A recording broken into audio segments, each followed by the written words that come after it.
l'appel particulier que j'ai à lancer, c'est surtout que les uns et les autres pensent aussi aux journalistes que nous sommes, aux journalistes du privé. Voilà, chaque jour que Dieu fait, Dieu merci, il y a ce terrain de solidarité là envers telle ou telle personne, telle ou telle structure, mais pensez aussi à vos partenaires que sont les hommes de médias. Parce que vous savez, nous, j'ai l'habitude de dire, nous sommes comme les bons malabous. À chaque fois, quand il y a un problème, il suffit que les enseignants crient qu'ils ont tel souci, nous partons pour ouvrir. Les syndicats disent qu'ils ont tel souci, les infirmiers, ou même, peut-être les vendeurs de poulets, s'il y a un souci, nous partons, nous couvrons, et ils arrivent à trouver des solutions à leurs problèmes. Mais nous-mêmes qui sommes là comme des bons malabous, apparemment, on n'a pas de solution. Et c'est un appel que je vais lancer à deux niveaux. Non seulement au niveau des journalistes du privé, afin qu'eux-mêmes ils s'unissent. De la manière dont ils sont dynamiques, ils se battent pour l'amélioration des conditions de vie des autres, il faudrait qu'ils songent aussi à s'unir pour qu'enfin qu'on pense aussi à améliorer leurs conditions de vie. Voilà, on a déjà demandé à tous ceux qui font des dons de penser aux journalistes. Maintenant, ce qu'on va demander aux patrons de presse, ceux qui appliquent déjà la convention collective, tant mieux, on les félicite, ils ne sont pas nombreux. Ceux qui ne l'ont pas encore fait, on les encourage à le faire également. Et aussi, je vais profiter de votre micro également, de ce temps que vous me donnez là, pour lancer un appel, encore une fois, à tous les journalistes du privé.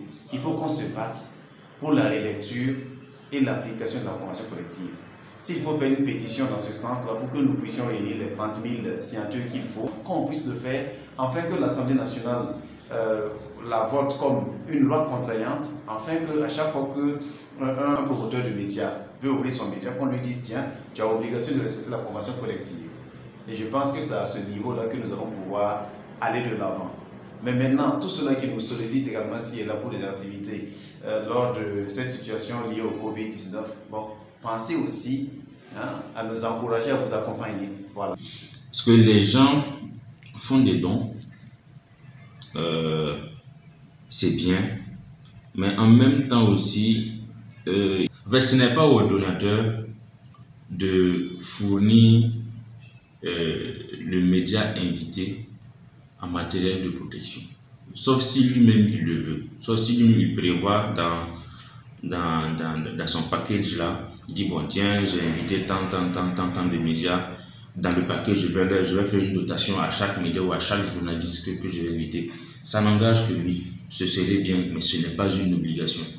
Mais en même temps aussi, il ne faut pas oublier qu'actuellement nous sommes dans une période d'une morosité économique assez complexe. C'est de ne pas oublier que les médias aussi fonctionnent avec de l'argent. Voilà. C'est donc qu'ils font tout ça c'est de la communication. C'est vrai que ça permet de nourrir un élan national envers les institutions, envers les plus vulnérables.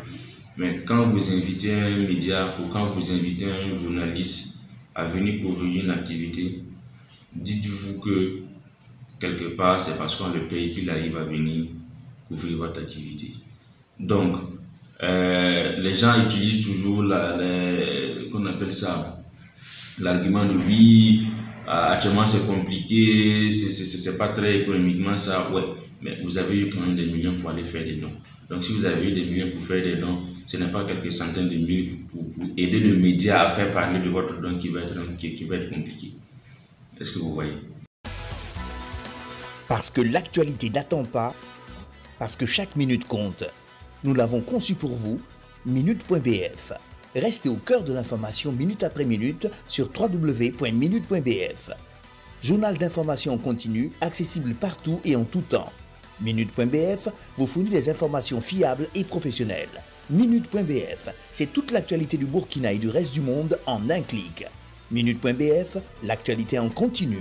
Contact 25 43 27 28 67 32 67 67. info@minute.bf.